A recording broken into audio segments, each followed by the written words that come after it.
दिलावा लगावल हंसी बतियावल रही गेलै बन के हरमान। दिलावा लगावल हंसी बतियावल रही गेलै बन के हरमान।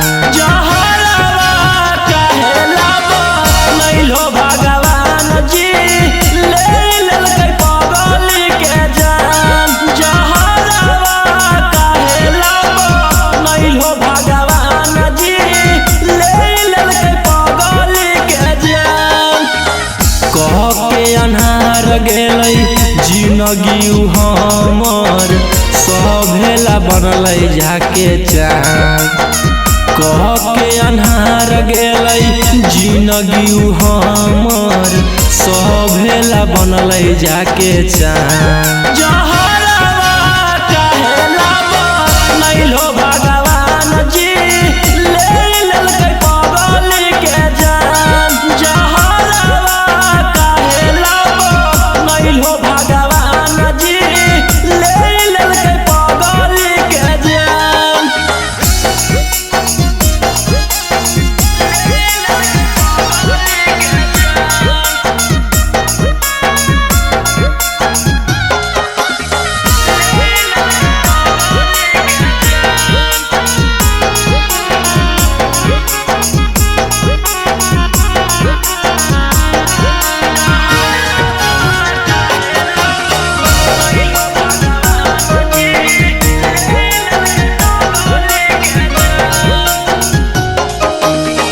रोज रोज करो मीठी मीठी बातिया इतना जानलिए करतई इतना दुर्गतिया।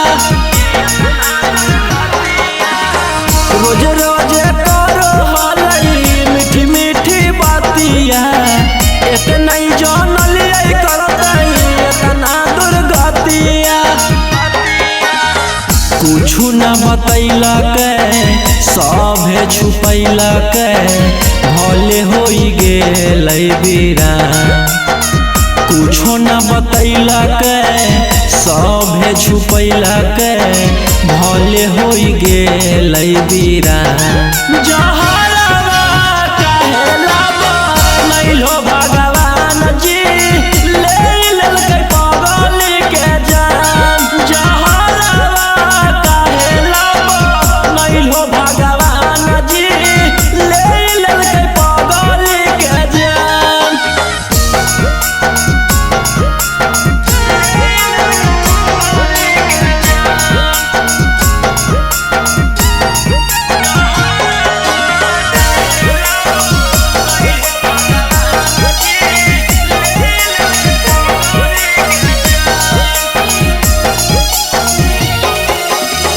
जिंदगी भर तड़पत रहबै कैसे हम सहबै। पूछतै जे दिल हमर कौची बताइबै। जिंदगी भर तड़पत रहबै कैसे हम सहबै। पूछतै जे दिल हमर कौची बताइबै।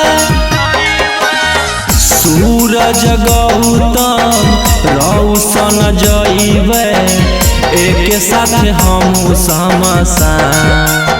सूरज गौतम मनीष जइबै एक साथ हमहू शमशान।